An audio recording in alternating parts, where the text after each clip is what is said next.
భూమికి యాక్సిడెంట్ అయిందని తెలిసి శారద పరిగెత్తుకుంటూ హాస్పిటల్‌కి వచ్చి ఉంటుంది.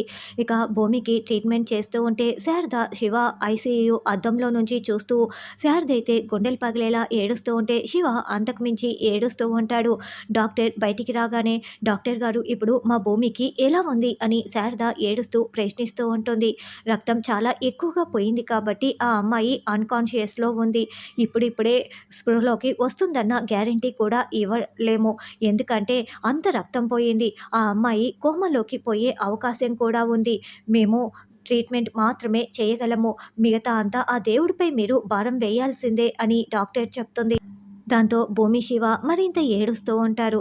తర్వాత ఒకావిడ ఆవిడ కూతురుతో చూడమ్మా, భూమి టీచరు ఉచితంగా డాన్స్ నేర్పిస్తానని పేపర్‌లో యాడ్ ఇవ్వగానే నిన్ను ఆ స్కూల్‌లో చేర్పిద్దామని చాలా సంతోషపడ్డాను.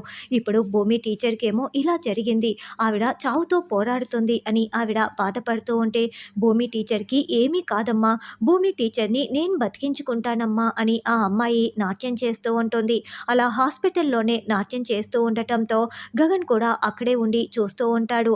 అక్కడ ఉన్న జనాలందరూ కూడా ఆ అమ్మాయి నాట్యాన్ని చూస్తూ పొగుడుతూ ఉంటారు.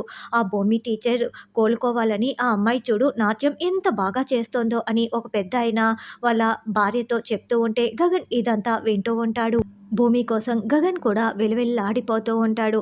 భూమి ఏమో ఇంకా స్పృహలో లేకుండా బెడ్ మీదే అలాగే పడుకొని ఉంటుంది.